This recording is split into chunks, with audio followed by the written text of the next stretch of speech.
Hi guys, welcome to in conversation with Sunil. आज से मैं एक ये नई श्रृंखला आपके साथ शुरू करने जा रहा हूँ, जिसमें मेरा मकसद है अपनी जो ब्लूम की स्टोरी है आपके साथ शेयर करने की, या मेरी ज़िंदगी के पिछले 12 साल जो मैंने ब्लूम के साथ बिताए हैं, या जो मेरी ब्लूम की ज़िंदगी रही है, वो आपके साथ शेयर करने की। तो बाय द वे, ये बताते हुए भी मुझे बड़ी खुशी हो रही है कि ब्लूम ऑर्गेनिक इस मार्च 2024 में 12 साल पुरानी कंपनी हो गई है। और इस जर्नी के लिए मैं आप सबको बहुत-बहुत बधाई दूँगा कि आप सब ने इस नए कॉज़ को, नई सोच को इतना प्यार दिया, और हमें एक जहाँ पे हम बिल्कुल अननोन स्पेस में हमने शुरुआत की थी, आज इतने सारे लोग उसके साथ जुड़ गए हैं। तो उसके लिए सबसे पहले आप सबको बहुत-बहुत बधाई और शुक्रिया भी साथ में, कि मेरी इस सोच को आप सबने साथ दिया, बढ़ावा दिया। तो जैसा आप सबको कइयों को मालूम है कि मेरी जो शुरुआत हुई थी, वो एक पर्सनल हेल्थ कंसर्न को लेके शुरू की थी मैंने ये ब्लूम की शुरुआत। तो उसी सोच में मैंने जब अपने आप को एजुकेट करना शुरू किया, पढ़ना शुरू किया और फूड के महत्व को, उसकी उसकी पावर को समझा और अपनी ज़िंदगी को बदला, तो मुझे कहीं पे लगा कि ये नॉलेज जो है आप सबके साथ भी शेयर होनी चाहिए।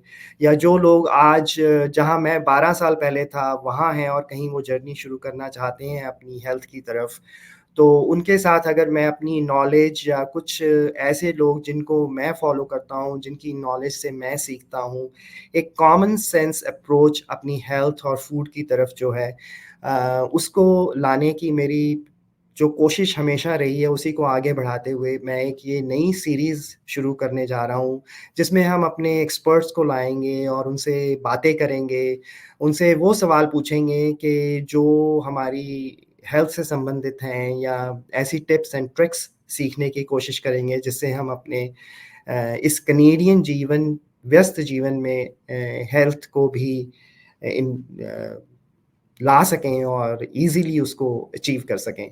तो आई होप आपको ये कोशिश मेरी पसंद आएगी, और आप इसमें क्या सुनना चाहेंगे, क्या आपके सवाल होने चाहिए, कौन से एक्सपर्ट आने चाहिए, इन सब के बारे में आप प्लीज़ मुझे बताएँगे, तो मुझे आगे बढ़ने में बहुत हेल्प मिलेगी। तो I hope that you comment, let me know how you feel about it and what you want to see in this space.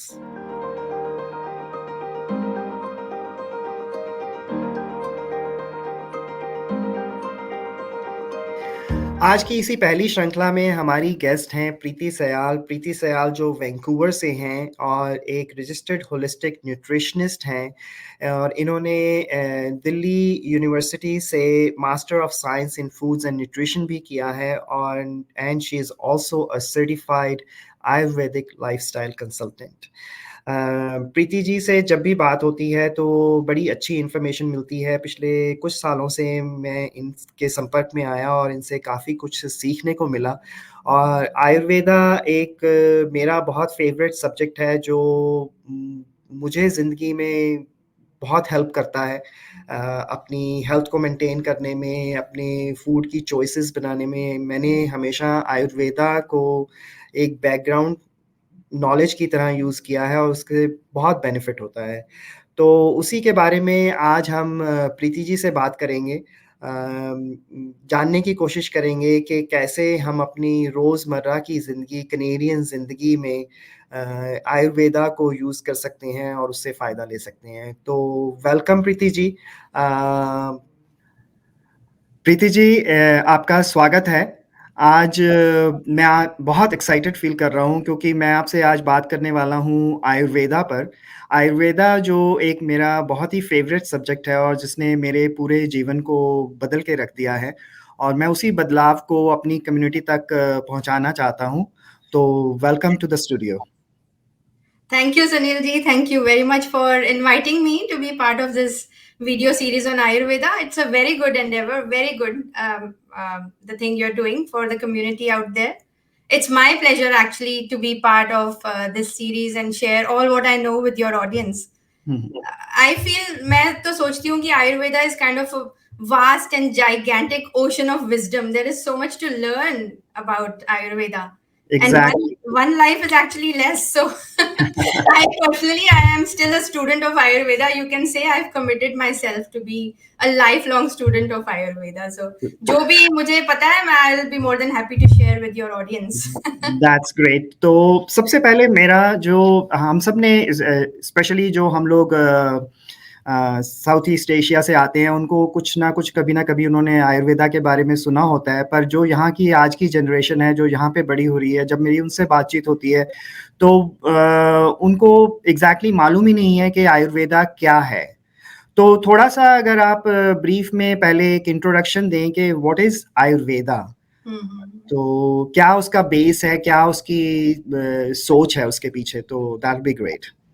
So basically, Ayurveda to it's our 5,000-year-old ancient healing system, originated in India. So I am proud to be an Indian actually. Ayurveda तो हमारे खून में है.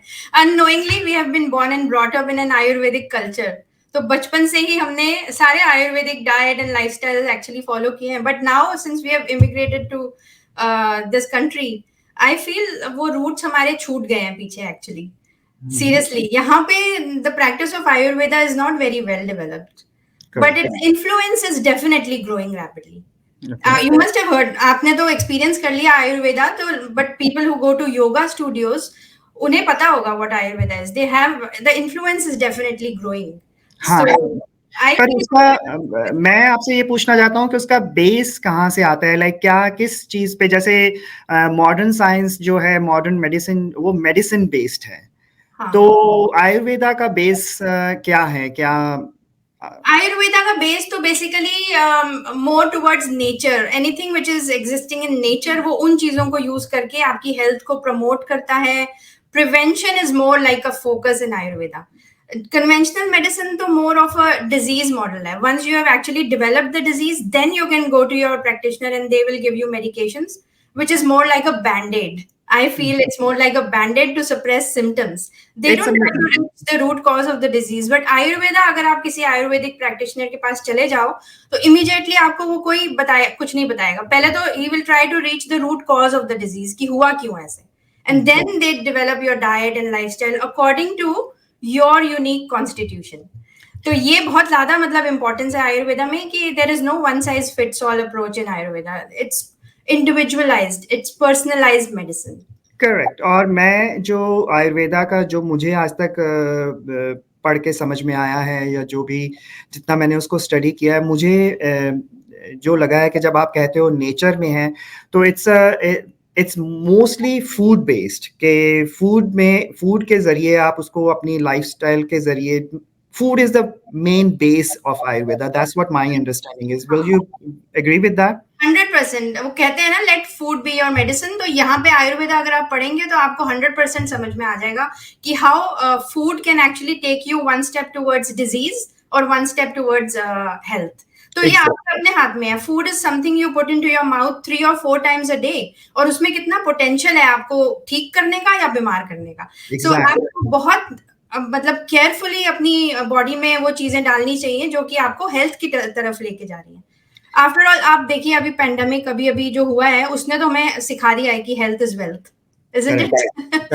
You have to take your health in your own hands. अगर आप careful नहीं होंगे तो आप धीरे धीरे अपनी बॉडी को वीक करते जा रहे हैं. You won't be able to develop that immunity to fight any kind of infection that enters your body.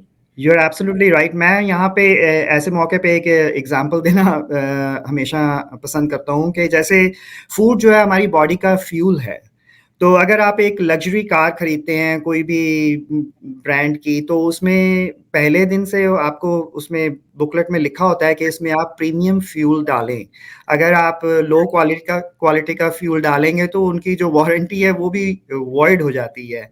तो मैं ये हमेशा कहता हूँ, आपकी गाड़ी जो है वो 50,000, 1 लाख, 2 लाख डॉलर तक की होगी, पर आपका ये जो बॉडी है ये तो एक ही है, और इसकी तो कोई कीमत नहीं लगा सकते आप.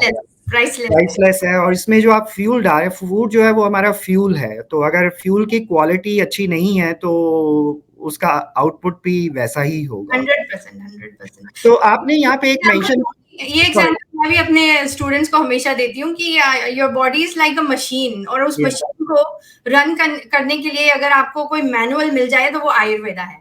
आप कोई भी मशीन खरीदते हो, जैसे फॉर एग्जाम्पल आप अपना सेल फोन लेके आते हो नया आईफोन, उसके साथ मैनुअल आता है उसको कैसे रन करना है, वो कितना उसमें कौन सा चार्जर लगेगा, उसके मेंटेनेंस के लिए क्या चाहिए, टाइम टू टाइम आप उसको डिटॉक्स करते हो, मतलब उसमें से जो एक्स्ट्रा उसमें स्पेस बनाते हो, इजंट इट? सो यहाँ पे भी आयुर्वेदा आपको यही कहता है कि अपनी ये मैनुअल है आपकी बॉडी की, आपको कौन सा फ्यूल डालना है, कैसी लाइफस्टाइल जीनी है, what's the time for you to go to sleep at the right time.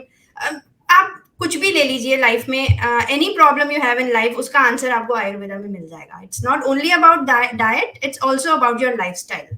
Correct. पर जैसा आपने अभी बताया कि आयुर्वेदा जो है वो 5000 साल पहले लिखा गया था, तो वो मैनुअल क्या पुराना नहीं हो गया आज के हिसाब से?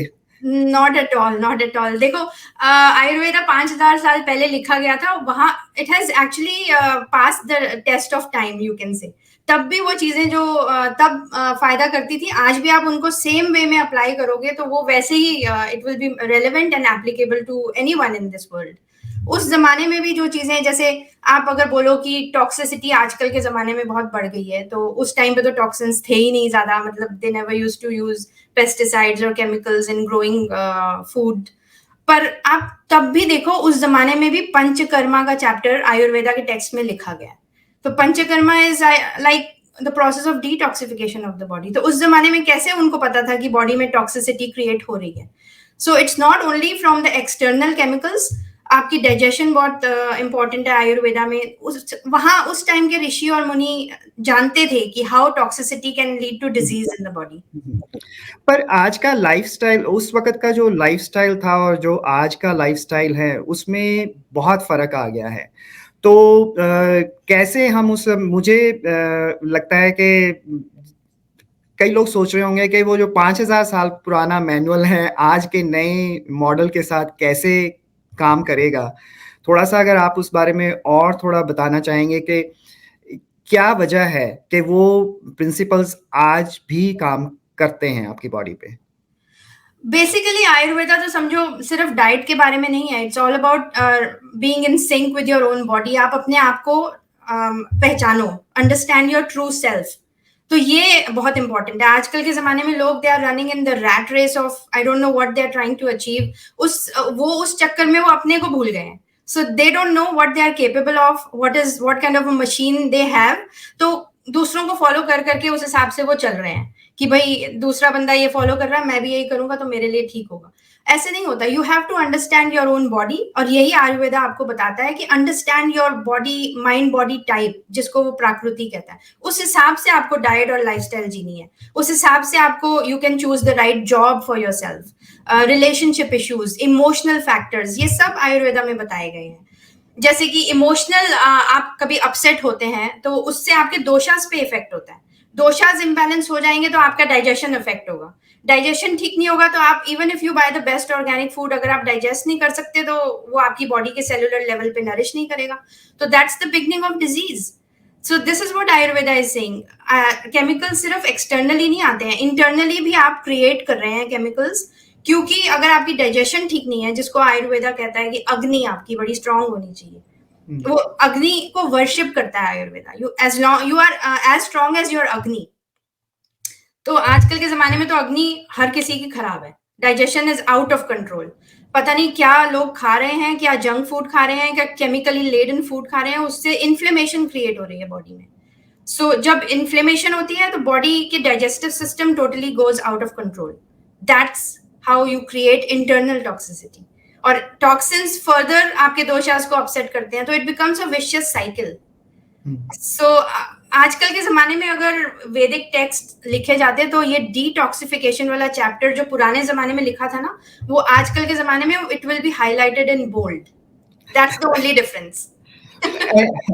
एग्जैक्टली। और उसी चीज को रीइंफोर्स करने के लिए I think we are looking forward to people like you, जो इसको आज के लाइफस्टाइल में कैसे इसको अडॉप्ट कर सकते हैं। और मेरा भी आज यही आपसे मोटिव है कि ये जाना जाए कि आज के लाइफ़स्टाइल में जो अब हमारे लिए किसी को ये कहना कि आप अपना लाइफ़स्टाइल चेंज कर दो या चीज़ों के पीछे मत भागो will be kind of difficult for people to adopt that. ये मेरा मानना है। मैं इतना जानने के बावजूद भी उसको इम्प्लीमेंट नहीं कर पाता हूँ कई बार अपनी लाइफ में, क्योंकि हम यहाँ बड़े शहरों में रहते हैं, बहुत सारे आपको अपना काम भी करना है, घर भी देखना है, तो मुश्किल हो जाता है कई बार। तो हमें उस चीज़ को मुझे ऐसा लगता है कि उस चीज़ के अराउंड कैसे हम इस चीज़ को बिल्ड कर सकते हैं, वो सीखने की ज़रूरत है। तभी जब मैं कह रहा था कि ये 5000 साल पुरानी साइंस है, but let's try to implement that कि आज के यहाँ के हमारे कनाडा के लाइफ़स्टाइल में हम उसको कैसे अडॉप्ट कर सकते हैं, डिपेंडिंग ऑन जो चीज़ें हमारे पास अवेलेबल हैं, यहाँ का जो एनवायरनमेंट है, यहाँ की जो क्लाइमेट है या फूड जो यहाँ पे अवेलेबल है, उसके बेस पे हम उसको कैसे यूज़ कर सकते हैं। बिल्कुल ठीक कहा आपने कि यहाँ पे लाइफस्टाइल इतना फास्ट है, तो जो छोटी-छोटी चीज़ें आप अपने you can start from your own kitchen because you are what you eat. तो सिंपली अगर आप थोड़ा-सा टाइम निकाल के you come back to your own roots and start cooking at home little bit. ये कहना I don't accept the fact कि आपके पास अपने लिए कुक करने के लिए टाइम ही नहीं है। टाइम निकालने से निकल आएगा दैट इज फॉर श्योर। तो थोड़ा सा टाइम निकाल के आप अपनी बॉडी को नरिश करने के लिए अपने आप खाना थोड़ा सा किचन में आके बनाइए विद लव, क्योंकि it's not just about what you eat, it's about how you eat, with whom you eat, in what environment you sit and eat। अगर आप गाड़ी में चलते चलते बर्गर खा रहे हैं और साथ में मेकअप भी कर रहे हैं और साथ में मतलब you are actually focusing on the traffic also, तो डाइजेशन तो गई भाड़ में सच्ची में। So in simple words, you have to sit down quietly, take out some time, at least 15 minutes for your breakfast, lunch and dinner। 15 से 20 minute तक आप आराम से बैठ के अगर फोकस करें अपने खाने पे, enjoy the flavor, the texture, the color of food, at least आपको पता तो होना चाहिए कि आप अपने मुंह में क्या डाल रहे हैं। So you should actually give some time to what you're eating। It all starts with your kitchen। Make kitchen as your pharmacy and food, herbs and spices as your medicine। This is where you can start। And हम जैसे हम अब बड़े हो गए तो we can be the role model for the younger generation। It's very important to bring them back into the kitchen and fall in love with the whole idea of cooking from scratch। Correct। ये lose होता जाएगा अगर हम अपने बच्चों को नहीं सिखाएंगे to cook food in their own kitchen, वो बिल्कुल लॉस्ट हो जाएगा। एंड देन आप फ्यूचर सोच सकते हैं क्या होगा, फास्ट फूड, केमिकली। करेक्ट। ये एक ऐसा लाइफ स्किल है जो मेरे ख्याल से बचपन से ही एज अ पेरेंट हमको चाहिए कि हम अपने बच्चों को ये एक स्किल ज़रूर सिखाएं, क्योंकि ये तो सबसे इम्पोर्टेंट स्किल है कि हाउ टू फीड योरसेल्फ। आप क्या खा, not only how to feed yourself and उसमें कौन से फूड की चॉइसेस क्या करनी है, कैसे करनी है, कैसे बनाना है। आपके साथ ये बातचीत बहुत इंटरेस्टिंग होने वाली है, पर मुझे लगता है कि हमें ये थोड़े से अलग-अलग सब्जेक्ट्स चुन के उनके ऊपर डिटेल में फोकस में जाना चाहिए। तो बाकी की बातचीत हम आपसे अगले एपिसोड में करते हैं। Thank you। I'm here। Thank you।